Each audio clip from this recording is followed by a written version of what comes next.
முதல்ல ஜெகன்மோகன் ரெட்டி விமனுக்கு ரொம்ப ரெஸ்பெக்ட் கொடுப்பாரு, சப்போர்ட்டிவா இருப்பாரு. ஏன்னா அவருக்கு 2 பெண்ணு. ஸோ பெண்ணோட அருமை அவருக்கு தெரியும். அதனால எப்பவுமே பெண்களுக்கு ஒரு சிஸ்டர் மாதிரி, ஒரு மதர் மாதிரி, ஒரு பாட்டி மாதிரி அந்தந்த ஏஜ் குரூப்க்கு அவர் பிஹேவியர் நீங்க பார்த்துருப்பீங்க. முதல் யாத்திரை வரும்போது, பஸ் யாத்திரை வரும்போது எவ்வளோ அன்பா இருப்பாரு, எவ்வளோ பாசமா இருப்பாரு, எவ்வளோ மரியாதை கொடுப்பாரு. முதலமைச்சர் ஆனதுக்கு அப்புறம் பெண்களுக்கே ஆல்மோஸ்ட் எல்லாமே செஞ்சிருக்காங்க. 70% மேல வீட்டு பட்டா கொடுத்தாலும், அம்மாவடி கொடுத்தாலும், ஆசரா கொடுத்தாலும், செய்த கொடுத்தாலும், எதுவா இருந்தாலும் பெண்கள் கைக்கு போனா அது குடும்பத்துக்கு யூஸ் ஆகும், அந்த குடும்பம் நல்லா இருக்கும்னு நினைச்சவர். அதனாலதான் எப்பவுமே பெண்களுக்கு துணையா இருந்தார். அண்ட் அந்த வீட்டுல கூட ஆம்பளைக்கு ஈக்குவலா உங்களுக்கு மரியாதை இருக்கணும், உங்களுக்கு அந்த பவர் இருக்கணும்னு தான் அவர் எப்பவுமே நினைப்பாரு.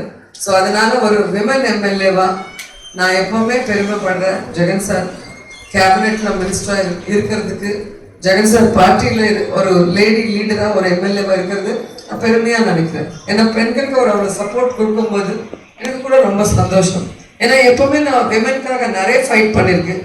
நான் 1998 பாலிடிக்ஸ்ல இருக்கு, நீங்க பார்த்துட்டே இருப்பீங்க. ஸோ 98 நான் பிரச்சாரத்துக்கு வந்தேன். அதுக்கப்புறம் 2004 நான் கண்டெஸ்ட் பண்ணேன். அப்பத்துல கண்டெஸ்ட் பண்ணிட்டே இருக்கு. ஸோ எனக்கு ஜெயிச்சாலும் தோத்தாலும் 99 நான் ஜனங்களுக்காக, அப்போ கம்பைன்ட் ஸ்டேட் தெலுங்கானா ஆந்திரா சேர்ந்து இருந்தது. ஸோ ஒரு பெண்ணா நான் இவ்வளோ இடத்துக்கு 295 ஐ திங்க் அத்தனை கான்ஸ்டன்ஸுக்கு நான் சுற்றி பிரச்சாரம் பண்ணி அவங்களுக்காக ஒர்க் பண்ண ஒரு லேடி.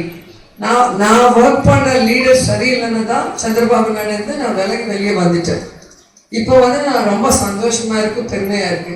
ஏன்னா ஜெகன்மோகன் ரெட்டி சின்ன வயசு ஆனாலும் ஒரு வாய்ப்பு கொடுக்கலாம்னு சொல்லி எல்லாரும் 2019 அவரை ஒரு 151 சீட்டோட ஒரு மெஜாரிட்டியா இன்னைக்கு அவரை முதலமைச்சர் ஆக்குனதுக்கு அப்புறம் முதல் நாள்ல இருந்தே நார்மலா சந்திரபாபு நாயுடு பார்த்தீங்கன்னா நான் உங்களுக்கு ட்வாக்ரா குரூப்க்கு எல்லாமே ஃப்ரீயா எல்லாம் கொடுத்துருவான்னு சொன்னார்.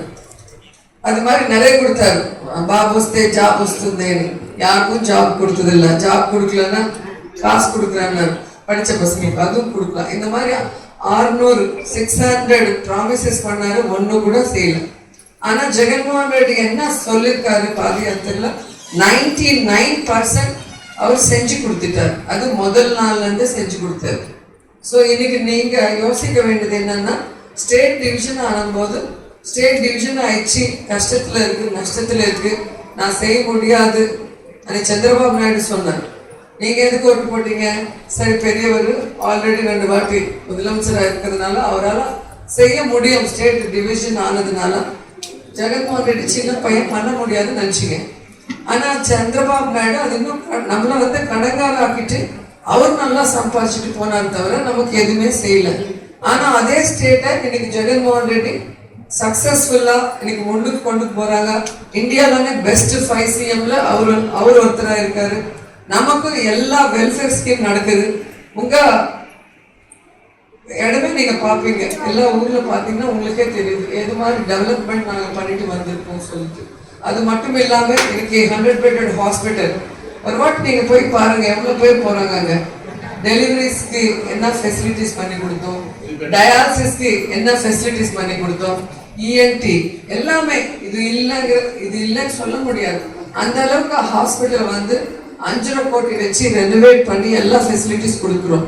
ஹார்ட் அட்டாக் வந்தா அது சேவ் ஆகுறதுக்கு இன்ஜெக்ஷன் புதுப்பேட்டை ஏகாம்பரக்கு போகும் வீடியோ பார்த்துருப்பீங்க நீங்க, நாங்க எடுத்தோம். ஐயப்பன் சார் அவங்க வைஃப் எல்லாருக்கும் சொல்லுது. ஏன்னா அந்த மாதிரி காஸ்ட்லி இன்ஜெக்ஷன் இல்லாம நிறைய பேர் இறந்து போயிருக்காங்க. ஒருத்தர் இருந்தா அந்த வீடியோவில் கஷ்டப்படும் எங்களுக்கு தெரியும். ஸோ அந்த மாதிரி எல்லா ஃபெசிலிட்டிஸ் நம்ம ஹாஸ்பிட்டல்ல இருக்கு. அவ்வளோ தூரம் நீங்க போக முடியாது. சின்ன சின்ன ஜுரத்துக்கு, கோல்டு, ஏதாவது சின்னது இருந்தா உங்க ஊர்ல நீங்க பாத்துக்கணும்னு சொல்லிட்டு உங்களுக்கு பழைய ஹாஸ்பிட்டல் இருக்கு இல்லையா புதுப்பேட்டையில, அங்க ஒரு அர்பன் ஹெல்த் சென்டர் 80 lakhs ஒரு பில்டிங், எல்லா ஃபெசிலிட்டிஸோட அங்க ஒண்ணு கொடுத்தோம். சத்திரவாடல இருக்கிறவங்க இவ்வளவு தூரம் வர முடியாதுன்னு சொல்லி அவங்களுக்கு ஒண்ணு கொடுத்தோம். இந்த மாதிரி எல்லாமே உங்களுக்காக நாங்க செஞ்சு கொடுக்குறோம். உங்க ஸ்கூல்ஸ் எல்லாம் ரெனோவேட் பண்ணோம். ஸ்கூல்ஸ்ல எல்லா ஃபெசிலிட்டிஸ் பசங்களுக்கு கொடுத்துருக்கோம். அவங்களுக்கு நல்ல சாப்பாடு, நல்ல புக்ஸ், நல்ல படிப்பு, இங்கிலீஷ் மீடியம் நீங்க கான்வென்ட்ல போனோம்னா எவ்வளவு கடன் வாங்கி போடணும், அதுக்கு எவ்வளவு வட்டி ஆகும். எனக்கு நல்ல படிப்பு உங்களுக்கு கடன் இல்லாம நடக்குது. ஹாஸ்பிட்டலுக்கு எல்லாமே ஃப்ரீ ஆஃப் காஸ்ட் நடக்குது. வீட்டுக்கு வந்து மெடிக்கல் டெஸ்ட் பண்ணி உங்களுக்கு எல்லா டேப்லெட்ஸ் கொடுத்துட்டு யாருக்காவது ஆப்ரேஷன் பண்ணணும்னா கூட இன்னைக்கு ஆரோக்கியஸ்ரீ மூலமா ஃப்ரீ ஆஃப் காஸ்ட்ல பண்ணிட்டு இருக்கோம்.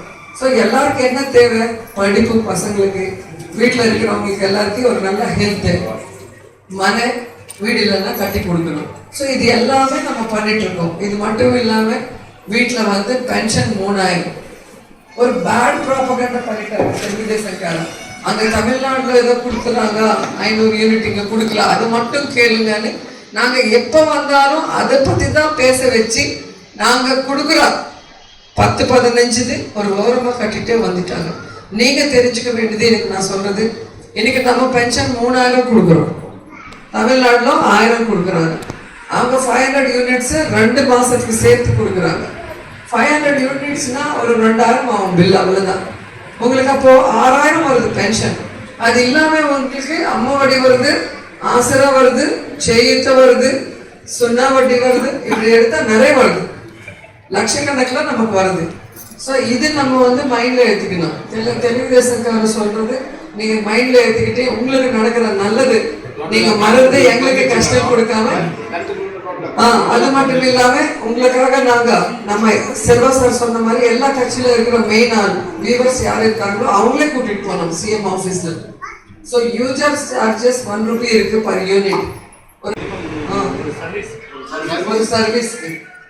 ஸோ 500 to 1000 rupees உங்களுக்கு கம்மி ஆயிடுச்சு. 100 யூனிட் யூஸ் பண்ணா 100 ரூபாய் கட்டணும் யூசர் சார்ஜஸ். இப்போ வந்து 6 பைசா தான் ஒரு யூனிட் கட்டுறீங்க, அப்போ 100 into 6 பைசா. ஸோ எவ்வளவு குறைச்சிருக்குன்னு பாருங்க. இது வந்து எந்த ஸ்டேட்ல கொடுக்கல. நம்ம தொகுதிக்கு ஜெகன்மோகன் ரெட்டி சார் வரும்போது பப்ளிக் மீட்டிங்ல நீங்க எல்லாம் கேட்குறீங்கன்னு நான் கேட்கும் போது என் தங்கச்சி கேட்டாங்க, இங்க இருக்கிற நெசவாளர்கள் கஷ்டப்படுறாங்கன்னு சொல்லிட்டு அவர் அங்கே ப்ராமிஸ் பண்ணாரு. நமக்காக இன்னைக்கு ஸ்டேட் வைடா இருக்கிற வியூவர்ஸ் கம்யூனிட்டி எல்லாருக்கும் செஞ்சிருக்காங்க. ஸோ நம்மளால எல்லாருக்கும் ஹெல்ப் ஆயிருக்கு, நம்மளுக்கு ஹெல்ப் ஆயிருக்கு. ஸோ நாங்க உங்களுக்காக நிறைய பண்ணியிருக்கோம். அது நீங்க வந்து மனசுல வச்சுக்கிட்டு எங்களுக்கு ஆசீர்வாதம் பண்ணி உங்க ரிலேட்டிவ்ஸ்க்கு, ஃப்ரெண்ட்ஸ்க்கு எல்லாருக்கும் கூட சொல்லி ஃபேன் போட்டு சொல்லுங்க. உங்களுக்காக நானும் எப்போதும் இங்கே இருக்கோம். உங்களுக்கு என்ன செய்யறதுக்கு எங்களால முடியும், பார்ட்டினால முடியும், தனிப்பட்ட முறையில எங்க சேரிட்டபிள் ட்ரஸ்ட்னால என்ன முடியும் எல்லாம் நாங்க செஞ்சு கொடுத்துட்டே இருக்கோம், செஞ்சு கொடுப்போம். இனிமே கூட உங்களை எல்லாருக்கும் ப்ராமிஸ் பண்றேன். ஸோ இன்னும் கூட சொல்லிடுறேன். ஏன்னா தெலுங்குதேசக்காரர் சொல்ற மாதிரி போய் எங்களால சொல்ல முடியாது. நாங்க என்ன செய்வோமோ அதான் சொல்லுவோம், என்ன சொல்றோமோ அது செய்வோம். அதுல எந்த விதமான மாற்றம் இருக்காது. நீங்க நம்பி எங்களை வந்து ஆசீர்வாதம் பண்ண சொல்லி கேட்கிறேன். Thank you so much. Thank you so much.